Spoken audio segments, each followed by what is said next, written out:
આજથી થોડાક સમય પહેલાં અંબાજીના પાડલિયા ગામમાં આદિવાસી સમાજ અને પોલીસ વચ્ચે ઘર્ષણની સ્થિતિનું નિર્માણ થયું હતું, જેમાં કૂવા જેવી બાબતમાં સનદની જગ્યા હોવાથી કહેવાઈ રહ્યું છે કે વન વિભાગ ત્યાં પહોંચે છે અને જે કૂવોનું પુરાણ કરી દે છે. બીજી તરફ આદિવાસી સમાજના લોકો ઉશ્કેરાઈ જાય છે અને મામલો છે તે બીચકે છે. આ ઘટના બાદ ઘેરા પ્રત્યેઘાત આ ઘટનાને લઈને પડ્યા હતા અને આજે અંબાજીના પાંચા ગામ ખાતે જે વનરાજી રિસોર્ટ આવેલું છે તેને લઈને ધારાસભ્ય કાંતિ ખરાટીએ ગંભીર આરોપ કરવાની શરૂઆત કરી છે, જેમાં કાંતિ ખરાટી કહી રહ્યા છે કે વનરાજી રિસોર્ટ છે તે સેન્ચુરીમાં આવેલું છે, જંગલ વિસ્તારમાં આવ્યું છે અને ગેરકાયદેસર તેને બનાવવા માટે મંજૂરી આપવામાં આવી છે. નેતાઓ અને સરકારી અધિકારીઓની મિલીભગતથી આ જંગલની જમીન પર દબાણ કરીને આ રિસોર્ટ ઊભું કરવામાં આવ્યું હોય ત્યાં સુધીના ગંભીર આરોપો કાંતિ ખરાટીએ પોતાના નિવેદનમાં લગાવતા શું કહ્યું તે સાંભળો. અમીરગઢ હોય, દોતા હોય, હરાદ હોય તો ખેલબંબા હોય એટલે પોષીના જ્યાં જ્યાં આદિવાસીઓ વસે છે અને વર્ષોથી પેઢીઓથી જે આદિવાસીઓ રહે છે એમના ઉપર અત્યાચાર ગુજારવામાં આવે, ત્રાસ આપીને અત્યાચાર ગુજારવામાં આવે છે. પણ અહીંયા અંબાજીની કોરે મોરે કેટલાય રિસોર્ટ આવેલા છે. ઘણી વખતે સરકારમાં રજૂઆતો કરવામાં છતાંય, સંકલનમાં રજૂઆત કરવા છતાંય પણ કોઈ જાતનું કરતા હડતાલનો સરકાર અને વહીવટી તંત્રનું પેટનું પાણી હલતું નથી. પણ બહુ લાંબા ટાઈમથી અહીંયા દોતા તાલુકાના પંચા ગામે વનરાજ રિસોર્ટ આવેલો છે, તદ્દન બિનકાયદેસર આવેલું છે. ત્યાં સમસૂરી છે, એ કાયદો એમને લાગુ નથી પડતો. પણ આદિવાસીઓ જે જગ્યા વસે છે, કાયમી માટે વર્ષોથી પેઢીઓથી વસે છે, એ સરકારને ને વહીવટી તંત્રના પેટમાં એટલું બધું દુખે છે કે આદિવાસીઓ અહીંયા રહેવા જ ના જોઈએ. આદિવાસીઓની જે જમીન છે પડાઈને લઈ લેવી જોઈએ. દાખલો એટલા માટે આપું છું, વનરાજ રિસોર્ટ બિનકાયદેસર, બાજુની અંદર એના બાજુમાં તાજેતરમાં પેટ્રોલ પંપ બનાવ્યો, એ વન વિભાગના અધિકારીઓના પાર્ટનરમાં.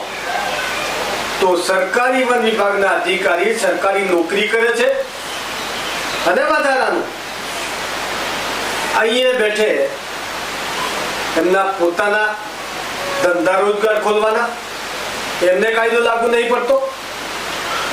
એના જ બાજુમાં બીજા પણ એ વ્યક્તિઓ આવ્યા છે આદિવાસીઓના સેવા કરવા માટે. એનું નામ આપ્યું છે શિવ શક્તિ સેવા કેન્દ્ર. એ શિવ શક્તિ સેવા કેન્દ્ર કેના નામે છે? કેટલા આઈએસ અધિકારીઓનો ફંડ છે, કેટલા નેતાઓનું અંદર ફંડ છે. પણ બનાસકાંઠાની જનતા જાણવા માંગે છે કે આ શિવ શક્તિ સેવા કેન્દ્ર તમે કેની સેવા કરવા માટે અહીં આવ્યા છો અને કેવી સેવા કરવા માટે આવ્યા છો એ જનતા જાણવા માંગે છે. મારો સીધો જ પ્રશ્ન છે કે આઈએસ અધિકારીઓ હોય, અંબાજીની કોરે મોરે આ સ્થાનિક અધિકારીઓ સિવાય તટસ્થ અધિકારીઓ મારફતે સમિતિની રચના કરવી જોઈએ કે અહીંયા આદિવાસીઓના વિસ્તારની અંદર કેટલા આઈએસ અધિકારીઓ આ વિસ્તારના આદિવાસીઓને ત્રાસ ગુજારીને જમીનો લેવામાં આવી છે. આ વિસ્તારથી વર્ષોથી રહેતા આદિવાસીઓને કેટલા મોટો માથો પોતે પણ અહીંયા જમીન લેવા માટે બેઠા છે. ને મને એ ખબર છે કે ગુજરાત સરકારના મોટા માથાઓને કઈ કઈ જમીન ઉપર નજર ફાટેલી છે ને એ સ્થાનિક ધારાસભ્ય તરીકે મને ખબર છે. પેલી બાજુ માર્બલોની લીજો હોય, ખાન ખનીજ હોય, એ કાયદો લાગુ નથી પડતો. એમની મરજી મુજબનું જ ચલાવવાનું, કાયદાના વિરોધમાં ચલાવવાનું. પણ આદિવાસી કોરે મોરે રહેતા હોય, વર્ષોથી રહેતા, એમની માલિકીની જમીન હોય, પોતાના ખાતેદાર જમીન હોય, ત્યાં 2.5 કિલોમીટરની મર્યાદા લાગુ પડે. ને અહીંયા સરકાર, વહીવટી તંત્ર અંબાજી કોરે મોરે જેટલી જમીનો છે, હું એટલા માટે કહું છું સમિતિ રચના કરીને આ વિસ્તારની અંદર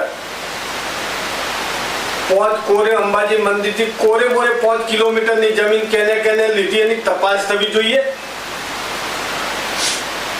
જે અહીંયા શિવશક્તિ સેવા કેન્દ્ર છે, મારો સીધો પ્રશ્ન છે ગુજરાતના નાયબ મુખ્યમંત્રીને, આ જમીન અંબાજીની કોરેમારી તમે કેના નામે ખરીદી રહ્યા છો?